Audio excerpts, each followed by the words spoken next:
Okay, so with the whole Edward Snowden revelations, Julian Assange, WikiLeaks, the whole Facebook, Cambridge Analytica scandal, um, it's pretty obvious to say that having people snooping on what you do online is no longer a conspiracy theory. I remember people used to call me this all the time before the revelations, but it was proven right. Both the government and the free market are spying on you on the internet, so not so crazy now, is it? Now that it's been proven. So with surveillance, now people tend to say, well, I ain't got nothing to hide. Would you appreciate somebody looking in your window because you're not doing anything illegal? So I bet you'd be pretty uncomfortable with that. So if you're just sitting down watching TV, you wouldn't want somebody watching you through the window. So why is the internet, in which you're doing more intimate stuff on, not an issue? I just think that's a bit weird. And if surveillance was so effective, why didn't it stop Boston, Paris, and the San Bernardino terrorist attacks?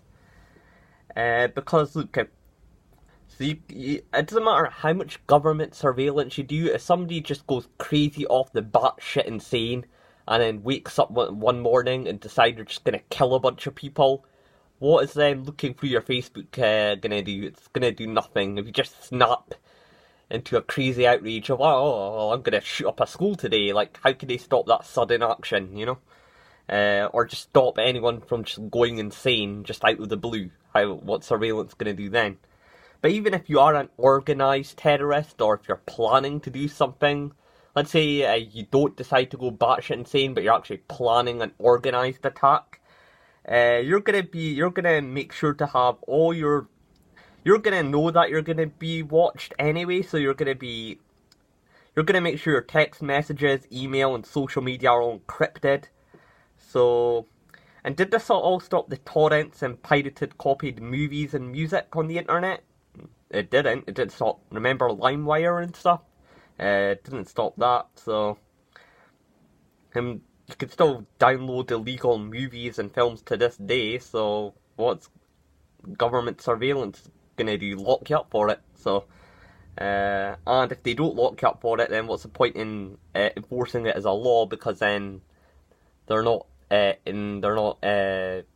following the law anyway. Well, they're watching you commit a crime and they're not acting upon it. So, what's the point in making it into a law and making it illegal? So, I just thought that was a bit funny. So, plus with browsers like Tor, people could browse whatever they want and not be traced anyway. And security is always called after someone does something illegal. This isn't prevention. This is just pure snooping. And if this was to protect you, then why does America feel the need to spy on other countries, you know? Even its allies, you know? It doesn't make sense.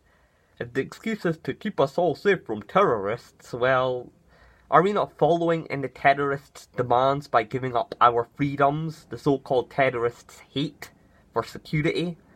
Now, the police can go hack human trafficking sites or like organ sites or human torture sites, but yeah, track those people and not the average person.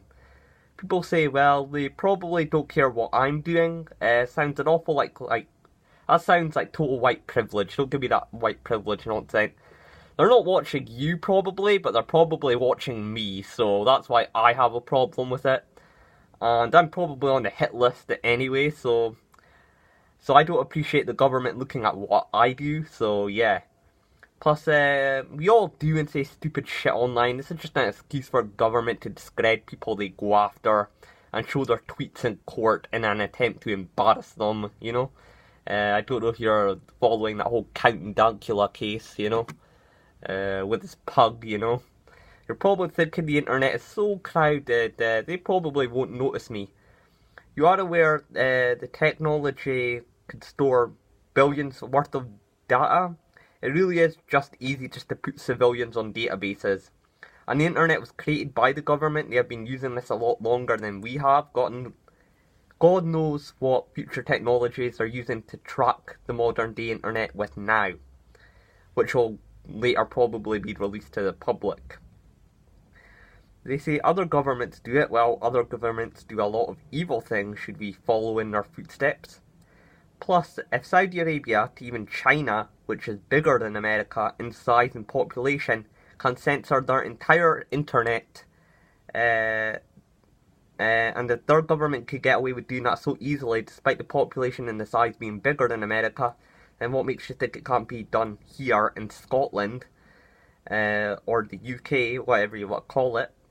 And now remember, think how airports, doctors, and doctor options and all that, campuses, how they all manage to store massive amount of data on you. So why can't the government not do it? So what I'm saying is, you have to put in all your details for a college campus. You have to put in all your details to book an airplane ticket. You have to put in all your personal details to go to the doctors. It really is easy to get a hold of your personal information if they really want to go after you, you know. And if like a college campus can centralise their entire student populace to a database, then why can't the government not do it to an entire country? You see how easy it can be? It only starts with sign your name here. That's really what it all comes down to. But yeah, that's just my view on surveillance. I just think it's stupid. I think it's snooping. It's not going to stop somebody from committing a crime, and if somebody is going to commit a crime anyway, they're going to make sure they're as protected online as they can. And yeah, so it's like the war on terror. It's like you're trying to stop terrorists. Like, how's that even possible? And like surveillance is used as an excuse to stop crime. Well, how is it even possible to do that, you know? So just tell me your thoughts. I just think it's stupid, but I'm glad that it's no longer got a crazy conspiracy theory, but so now people are starting to talk about it, they're starting to know about it, starting to become more aware of it, and by knowing about it, we can talk about it and come up with some form of reformation, if you know what I mean. But I'll see you in my next video. Peace.